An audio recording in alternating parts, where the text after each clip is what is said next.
All right, so good morning, everybody. Thank you for joining us, for all those that are watching on LinkedIn or Facebook as well. My name is Nikki Cabuz. I'm the VP of Development for Palm Beach Tech. To give you a little bit about what we do and who we are a tech nonprofit based in downtown West Palm. Up until just about a month ago, we've been a Palm Beach County-wide organization. We just announced that we're going to be pushing out to become a regional organization for South Florida. And we will be making that official announcement at our anniversary happy hour on July 29th. So we'll make sure to drop that, as well as the whole reason we're here this morning. Our virtual career expo coming up on July 15th. What we've been doing is having every Tuesday at 10 a.m. Having some sort of career workshop around resume writing. Today, confidence on camera. Anything that you guys need to help you with your job search, and then of course landing an awesome job interview itself. But we'll drop those links for you in the chat. And I did want to kind of explain a little bit about what Palm Beach Tech is, because a lot of people do ask. We do help with the talent and workforce initiatives like we're doing this morning, but then we also work with a lot of the local colleges, universities, the coding schools, a lot of the headquartered companies here that are the ones actually looking for talent. So we're trying to kind of connect the dots with those of you that are looking for jobs or looking for the next opportunity, which are, obviously events like this are geared towards you, to a lot more of the events that are leadership driven for the potential hiring managers, and making sure that we're connecting those two audiences. I wanted to introduce Shani. She are you the managing director or office manager of the Fort Lauderdale office? So yeah, the branch manager. Branch manager. Okay, I always forget the titles of AppleOne. So she's with AppleOne. She's working in technical staffing, and we're going to have her talk a little bit about confidence on camera and landing an awesome interview. So Shani, if you want to introduce yourself, talk a little bit about yourself, and then also AppleOne and what services you guys offer, and then please feel free to take it away with the presentation. Absolutely. Thank you so much, Nikki. So good morning, everybody. My name is Shani Gerberg. As I mentioned, I'm the branch manager of the Fort Lauderdale office. We do staffing for pretty much everything in an office. We do a ton of IT, accounting, customer service, administrative, anything, from receptionist all the way up to CFO, CEO, we're capable of staffing for you. So I worked at AppleOne for almost 8 years now. I've been in the staffing industry for about 10. And today I'm going to just talk with you a little bit about, some tips and tricks for, how to master a virtual interview. So for those of you that have, already kind of done some of those virtual interviews and found yourself in a position where it didn't go so well, that's what I'm here to kind of help give you tips on. And for those that haven't done one, I'm just going to kind of give you from A to Z on how that's going to go. So I'm going to share my screen. Let's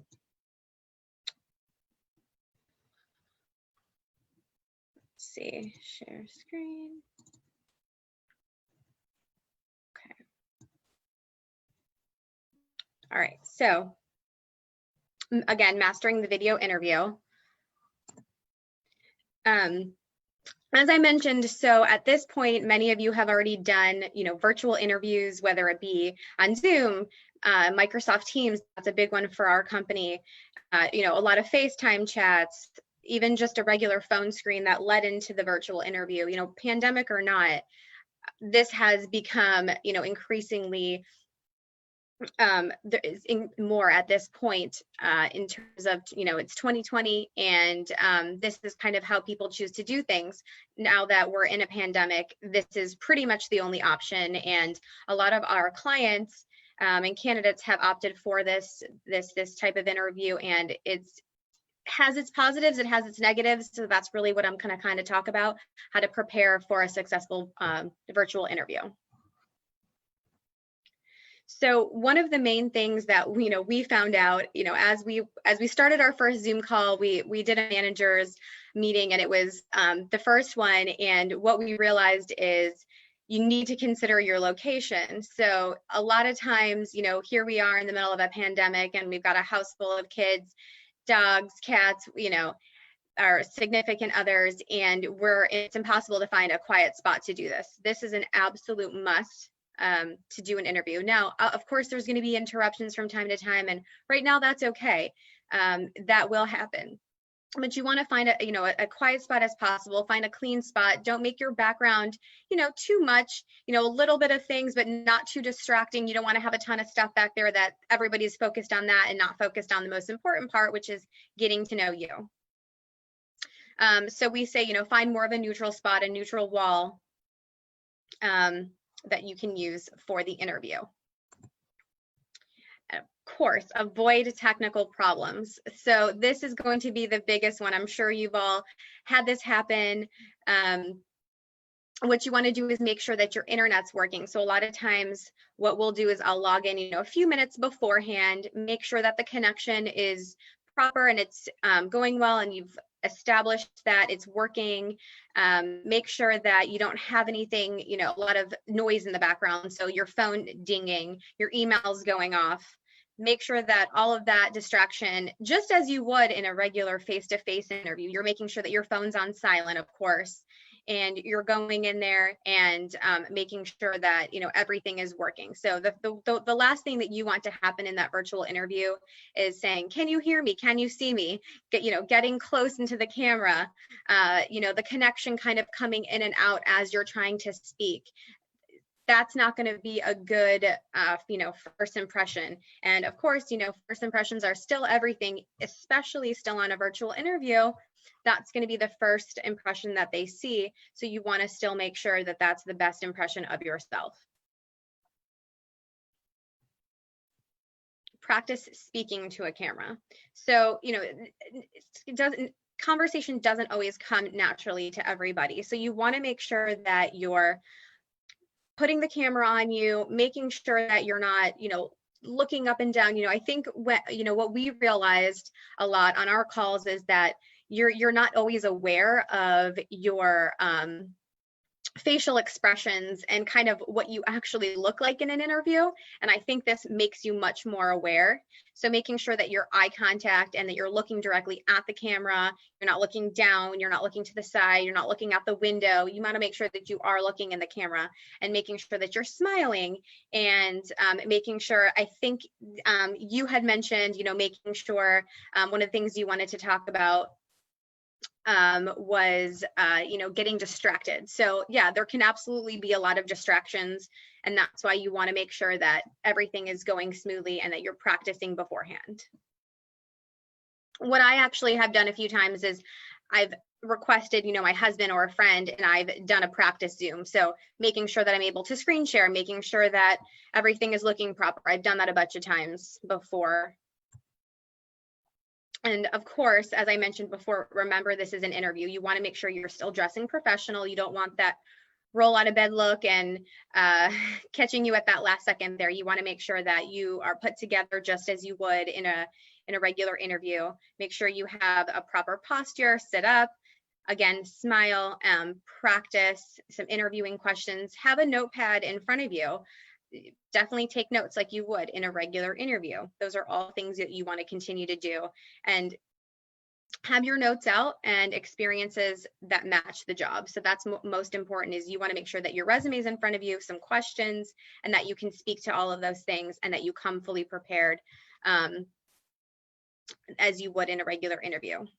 One thing that we always tell our candidates is to immediately call the person who scheduled the interview for you to share how it went. So for example, if I'm the hiring advisor and I found Nikki a job, I'll tell Nikki, give me a call afterwards, let me know immediately how it went.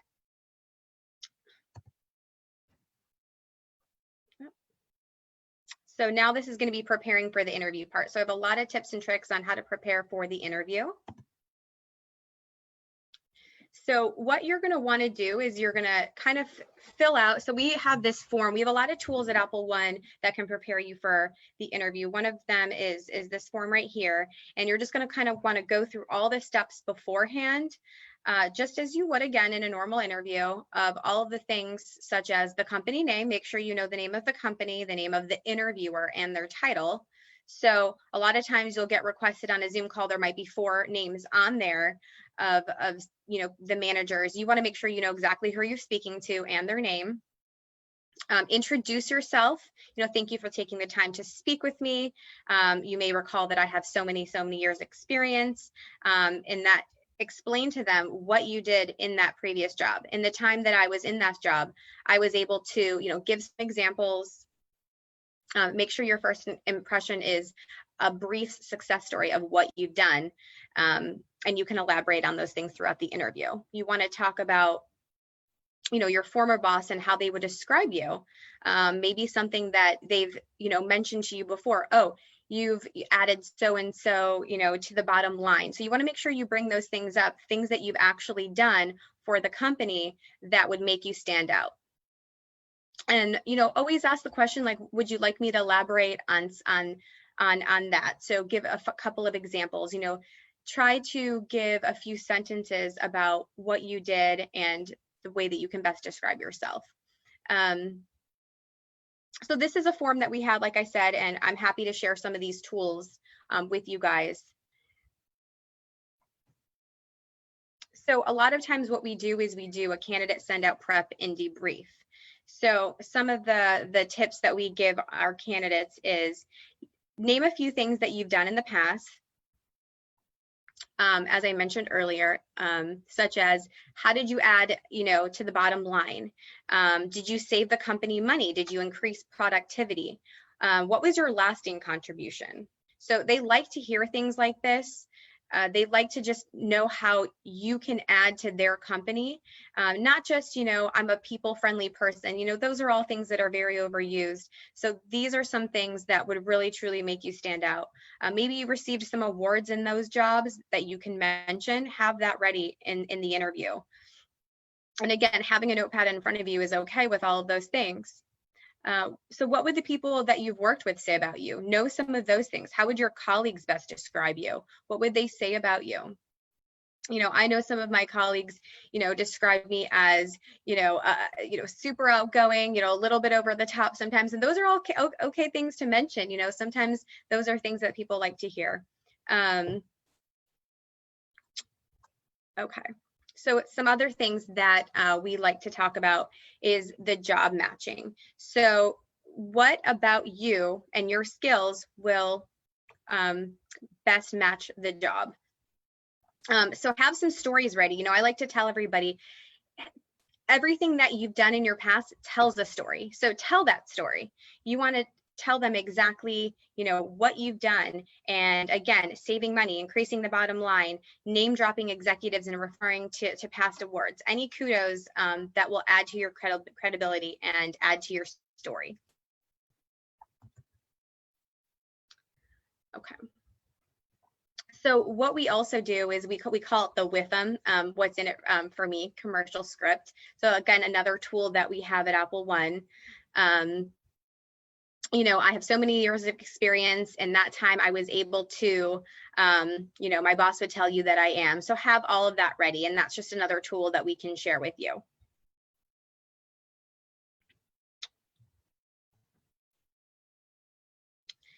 When it comes to answering questions. So this is the biggest thing I think that people struggle with on an interview, whether it be a face-to-face or a virtual interview. And of course, when you're on the virtual interview, it can kind of trip you up a little bit more. One of the things that you get asked often is, so tell me about yourself. They don't want your life story. They don't want to know that your cat died in this year, and they want to know your life story as it relates to your work experience and your job. So have that ready as well. What is your greatest weakness? I think a lot of you know that this is one of the biggest questions that comes up in an interview. They don't want to hear things like, I'm a perfectionist. I think a lot of people tend to say that, and they don't necessarily want to hear that. What I've been told, and what we've kind of talked about in a lot of our group meetings, is that say something that doesn't necessarily relate to the job, but that it is a negative about your skills, but that's not going to negatively affect you getting the job, if that makes sense. Why should I hire you? A great question. going back to the contribution that you made at your last position, that's a great reason why somebody should hire you. Go back and recite the key job match that we talked about. That would be super helpful for everybody. They want to hire someone that likes that person. So again, go back to, you know, this is what my colleagues would say about me. This is what my last boss would say about me. And then asking job specific questions. So on a virtual interview, a lot of times, you know, you think that maybe, you know, okay, I'm just going to sit in front of the camera and I'm going to answer the questions and we'll see how it goes. I've had a lot of candidates tell me, you know, that they, you know, didn't have any questions ready for the interview. Well, you know, why didn't you have any questions ready? It's the same thing. It's an interview just like you would face to face. So treat it the same way and have those questions ready. Some of the questions that we tell people to ask, what sets your company apart from your competitors? I think that's a really great question to ask. It shows your interest in the company and a reason why you would want to work for them as well. What is a typical day like? That's always a really good question to ask, so you know how that's going to look for you from a typical, you know, from your, you know, 8 to 5. What are you going to be doing every single day? What makes for a successful employee here? So that's a great question to ask, because this is you just as much looking for reasons as to why you want to work there, just like they're looking to hire you. What is the greatest challenge of this position? So these are just examples of some questions. People might have their own questions based on what they read in the job description that they might want to ask. Again, asking job specific questions. So really make sure that you target some good questions for those interviews based on the job. Another tool that we have that we can kind of share with you as well. Interview best practices. So a lot of times when you go face to face, they'll have you fill out an application. They may have you do this as well before the virtual interview. Don't put something like C resume or anything like that. Stay very positive about previous employees. Employers let them know that you're looking for a long-term opportunity. I think that's one of the biggest things, especially now with everything that's going on. People are uncertain about what people are looking for, and if you're only looking for something short-term. Salary requirements, that can also, you know, be hurtful if they do ask you that in the interview and you are being represented by an agency. Again, something that you might not want to kind of mention. You know, you can always talk to my hiring advisor about that. Is there any questions so far as I'm going through, or anything that anybody kind of wanted to jump in and ask? Okay. Shani, I didn't see so far any questions or comments in the chat, but I did want to see if you could talk more on the importance of like knowing who you're speaking to and their title or role, because you had mentioned that, but I think that's super important that just Sure. even myself coming from staffing, a lot of people wouldn't do. They weren't ready and they didn't know who they were speaking to. Can you tell us a little bit more about why that's so important? Yeah, absolutely. So that's going to be an important factor, especially, you know, so for example, you know, a company might do a couple of Zoom calls. I've had a lot of clients do Zoom call number 1, maybe it's with the hiring manager, Zoom call number 2, that's with the CEO. So making sure that you're prepared ahead of time. On Tuesday, I'm going to be talking to the HR manager. Her name is Nikki. You know, connecting with them on LinkedIn too prior is going to also give you a lot of information about that person. And, you know, knowing, you know, how long they've been with the company, what their position is, maybe they've grown within the organization, but making sure you know that is absolutely crucial for this interview. Because a lot of times I think, you know, if I've joined a Zoom call and I say I connected with the person prior, but it's a different person that I'm actually looking at, I might look a little shocked, and that's not what you want your first impression to look like on a virtual interview. So definitely knowing who those people are, their names, like I said, connecting with them on LinkedIn, we do a lot of that. And I think that shows a lot of interest, you as the interviewee, you know, you've looked into and done your research beforehand.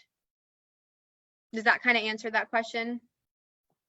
Yeah, no, I think that's great. I was just going to add to that too, is just, I know for me, knowing who you're talking to also, especially if, like you were mentioning, if there's multiple interviews or multiple people in the interview, that sometimes How you even answer questions to them or how you address things with them can depend a lot on their role with the company, because obviously you may sell yourself a little bit differently if you're talking to like the CEO or the owner versus somebody in HR or the direct person you're going to be reporting to. So just being aware of, you know, who you're talking to, so you know what may be most important to them when you're selling them about yourself. Right.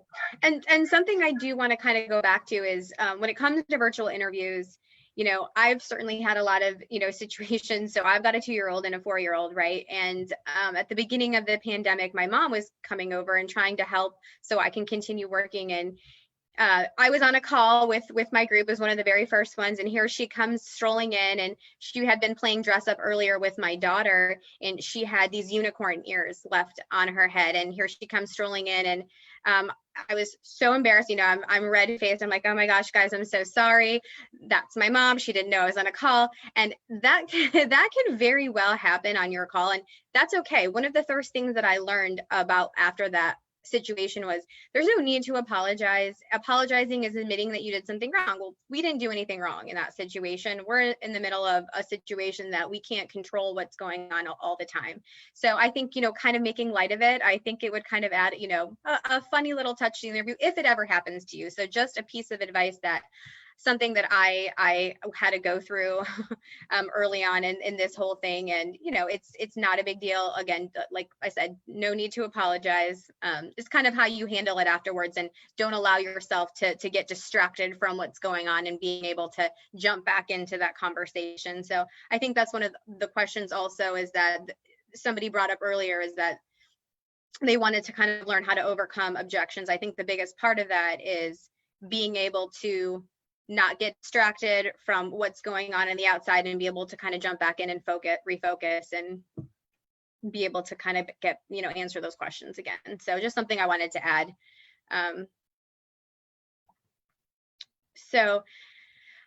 Post interview. So I think post interview is going to be just as important as the actual interview itself. I think a lot of people know, you know, what to do post interview. Sending a recap, thank you. Maybe at the end of your call, just going, you know, thank you so much for your time. It was really nice to meet you. What are the next steps? I think that's a big question that a lot of people miss in an interview, especially in a virtual interview, because you're kind of thrown off by what's going on and what's happening in front of you, that you don't forget to ask what's going to be the next step.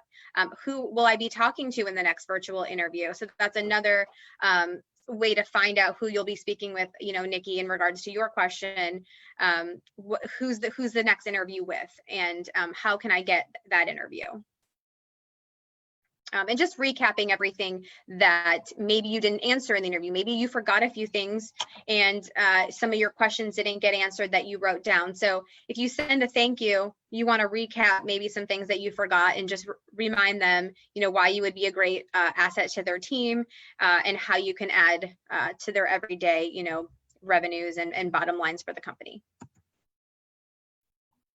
So take any notes on the interview that for points that were important. So definitely, you know, if they get kind of excited about something that, you know, their company does that's different from the others, make sure to put all of those points down and write everything down, and maybe just kind of mention, hey, I'm going to actually write that down, so they don't think you're just looking down at your phone or something like that. You know, in a face-to-face interview, they can see you doing that. Maybe here, you guys can't necessarily see that I'm writing, but that's what I'm doing right now, not on my phone.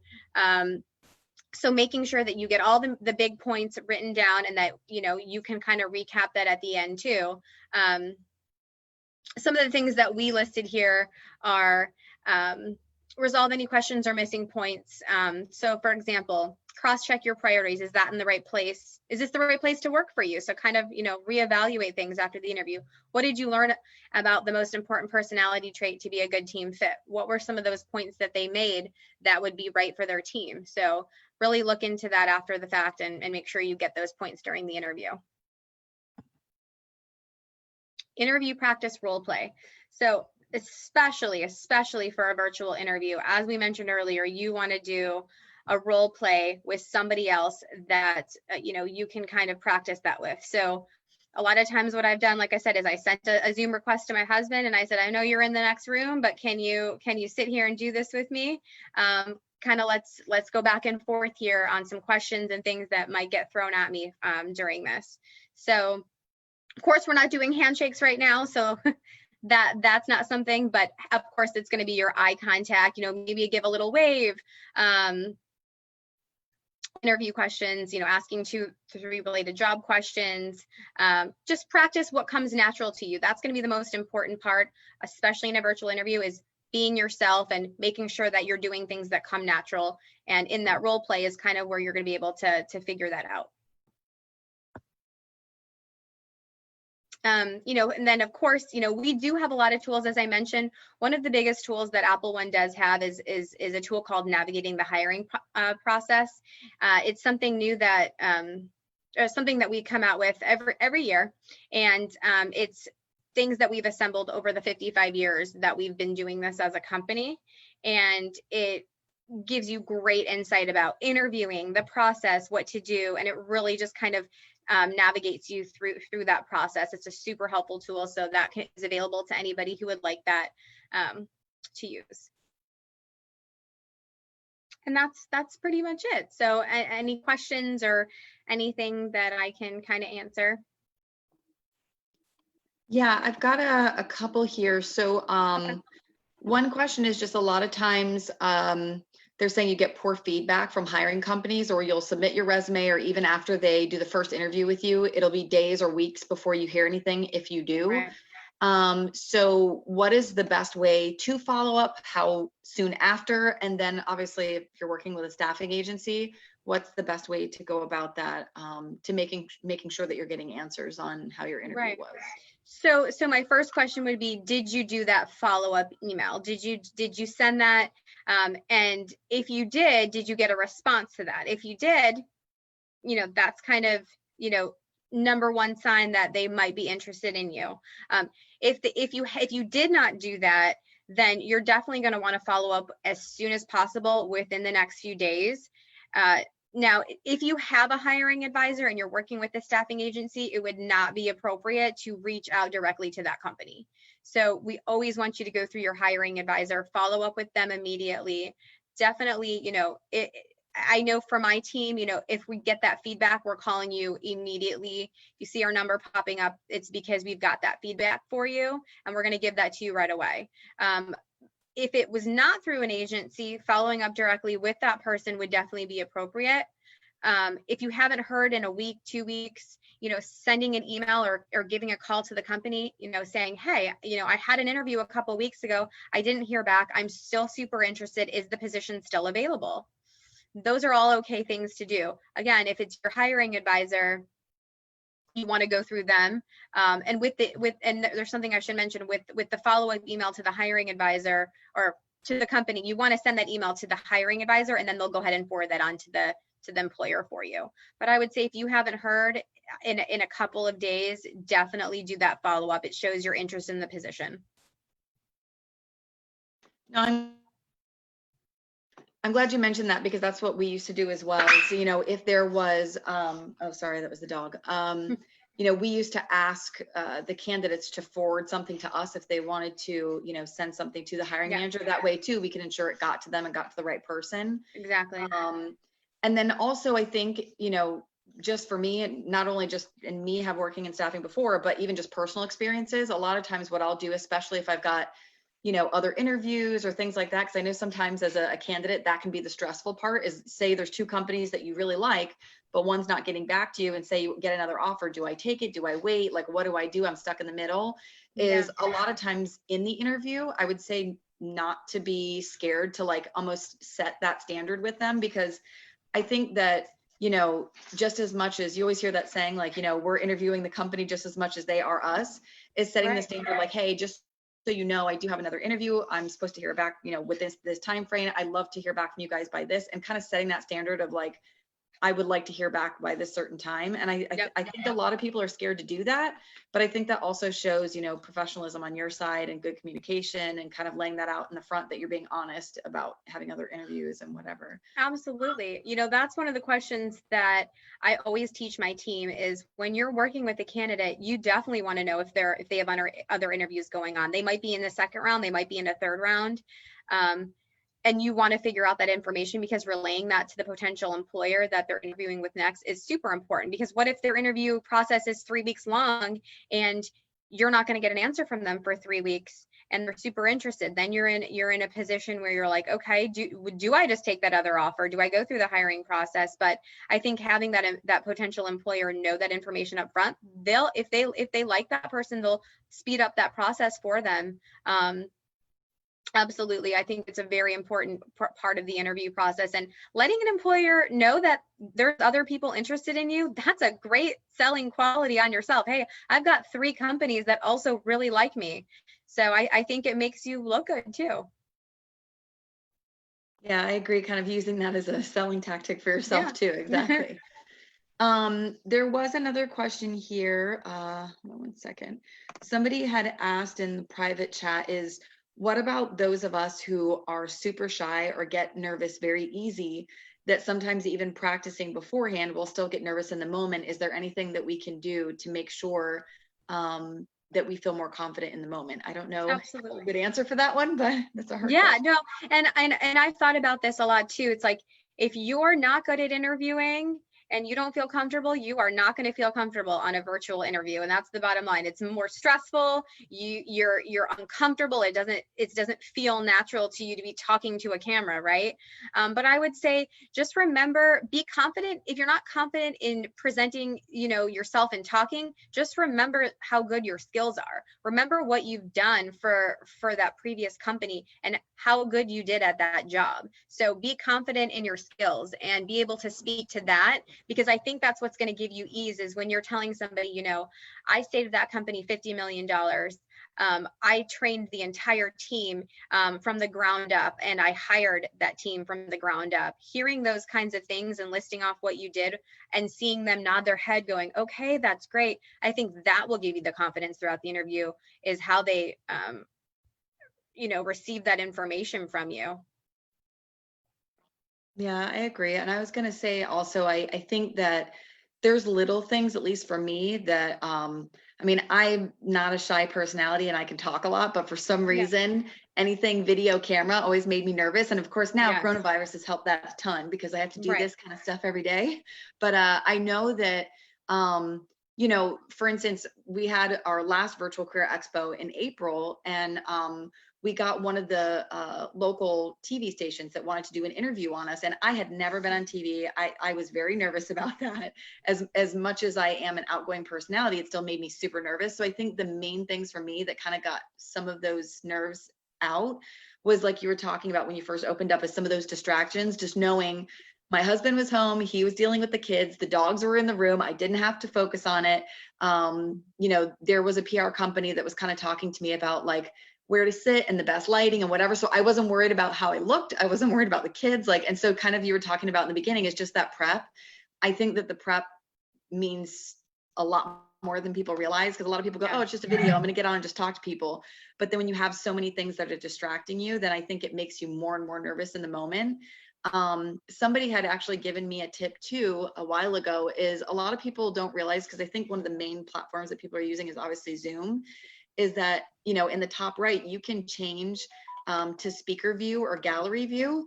Somebody was telling me that they had actually worked through a staffing company that had told them, if you ever get nervous in virtual interviews and they have you talking to multiple people and you're not just talking to like that one hiring manager, to take yourself off the gallery view and put it on the speaker view only, so that you don't see, and I had never heard this advice before, but I thought it was awesome, is that so you don't see all 5 of those faces or whatever looking at you. Just put it on speaker view, so that whoever you're talking to, you're feeling like it's a one-on-one conversation versus like all those people just staring at you and like waiting to hear what you're going to say.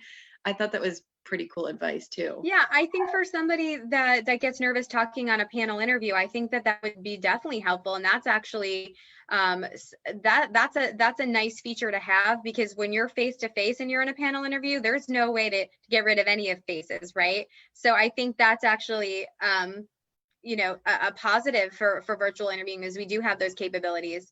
I will also say this, I think interviewing and pulling up Zoom on your phone is a very bad idea. Going back to the prep information, if you don't have a computer with a camera or whatever it is, I would strongly suggest getting that, because on your phone it's not good. I started doing the Zoom on my phone, and for some reason something just felt off to me. It didn't feel comfortable. I felt like I was talking into like this little box, and there was like black around my face, and you could definitely tell that I was on a phone, and I was like, this isn't the best representation of myself. I need to figure out a better way. So I always tell my candidates, because the first question I ask them is, do you have access to a camera and internet? If the answer is no, and the next best thing is your phone, okay, so I would make sure that that future employer knows up front, hey, I'm having a little bit of a difficulty today with, at my computer, I'm having to use my phone. I would give them the heads up on that, because it's not going to be the best representation of yourself. Now, going back to what Nikki stated, I think that also gives you the feature of seeing one face at a time. I think for me, sometimes I like to see all the faces, so that gallery view was always something that I liked about being on the computer rather than on the phone, because I can kind of see everybody's reaction, and if they're not looking interested, or they're looking like that's not a good thing that I'm saying, then I know to switch it up. So getting kind of the group consensus is also a nice thing too. Yeah, and I have one other question here. Sure. Was depending on depending on what you're interviewing for, can you do some research in the okay, so they're asking, depending on what you're interviewing for, like, should you research like certain areas? So they gave examples like, if you're a web developer or you're in graphic design or whatever you're interviewing for, basically, can you research those areas in the company so that you can show your expertise like during the interview, or how would you go about doing that? Definitely. Research is going to be the biggest part of the interview. I know a lot of people that blindly will go into an interview, and again, I don't know why anyone would ever do that to themselves, but knowing all the different positions in a company, especially for tech, knowing, do they have project managers? What kind of developers? Do they have multiple kind of developers in the department? Knowing all that information up front just shows your interest in that company that much more. As much information that you can find out about the company, you want to come prepared. We always tell our candidates, research the company. They might come straight out and ask you, what does ABC company do? What do you know about us? And if you can't say a thing, you may as well consider that interview done, over, not going to happen. So absolutely, knowing all of the positions, knowing how long they've been around, knowing how long the managers have been with the company, that kind of thing, for sure. Yeah, I know. I had once, it was a candidate, and I actually didn't even, tell him to do this or anything, but I think he was I forget if he was a web developer or like a pay-per-click manager that he was interviewing for, but he actually went on to the company's like website and their social, and like was looking at like what their current campaigns look like. And it was actually pretty impressive that on the interview, he kind of gave them tips as if he was already working for them, and said like, hey, yeah, I actually looked up your website and looked up this and that, and like, these are actually a couple things that if I was working for you that I immediately start working on. And I was actually really, impressed that he was basically giving them like free advice on the interview. And that actually, I mean, he ultimately ended up getting the job, but I thought that was actually really, really smart. Yeah, that was definitely going, above and beyond, and definitely, showed his interest. That's a really good thing. I'm sure he got the job. He did, yeah. I was actually really impressed by that. Are there any other questions, Monica, that you're seeing on like social or anything at all? Let me double check real quick, but I think we're good. Allie, have you seen any questions? I didn't see anything either. Okay. Yeah, I think that's all we have so far. Okay, so sorry, I see one come in here. Was so they wrote, should we have a script to answer specific questions with us, or just practice it beforehand? So it's always kind of difficult to know what they're going to ask, right? Unless your hiring advisor knows a lot of the questions you know, which a lot of the times, you know, we'll know from other interviews, or they'll kind of share with us, here's what I'm looking for. And that would be a great, you know, prep information. But if you're, for example, not going through an agency, or your hiring advisor, maybe it's a new company and they're not yet sure what questions they ask, it's kind of hard to have a script, but definitely have, you know, some general questions with answers prepared. For example, like, what do you know about us? What do you know about our department? Tell us about your experience. All of those things that are kind of general questions that, you know, might come up, definitely have some answers ready to go and rehearse those. Okay, and I have one more. It says, I know it's really not about me, it's more about what I have to say and what I have to bring to the company. But what if I'm self-conscious about my appearance or how I look on video? Because I know that a lot of communication or representation is what you're wearing and how you present yourself. Right. You know, they always say first impressions are everything, and that's going to be in the way that you present yourself. What is the proper dress for the interview now? Of course, you know, I don't really know that, you know, wearing a suit or anything on a Zoom call, it really depends on who you're interviewing with and what you're interviewing for, but you want to give the best representation of yourself. And if that's, you know, doing your hair and putting a nice shirt on and putting, you know, makeup on or whatever it may be, that's also going to give you confidence too, to knowing that you're putting on your best representation of yourself. But when they say first impressions are everything, it is true. How you look on your interview is supposed to be your best impression. So if you go in there without putting any effort, they're going to think, okay, this is her on her best day, him or her. What are they going to present themselves like when they come into work? So that's always our question, especially when I'm interviewing for my team. I'm like, okay, wow, they took the time to put themselves together. They must really be interested in the position, because that does show your interest and that you care. You didn't just, you know, come, you know, rolled out of bed. So I think that putting up that effort also shows your engagement and your interest in the position too. So. Perfect. And I think that's all the questions I have that I'm seeing come in or anything. Thank you so much, Shani, for that this morning. Thank you so much. If you have any information, even if it's pieces of the slide or any links that you want to send me, I'll make sure to get that out in the follow-up email. Okay. But again, thank you so much for all this. And I'm hoping that this will help a lot of people in their search, because I know a lot of people have, you know, recently lost jobs or been laid off. So I'm hoping that we can help a lot of people. Absolutely. Absolutely. All right. And thank you, Raleigh, to you as well. All right. Thanks, guys. Thanks. Talk to you guys soon. All right. Have a Bye. nice day. Bye.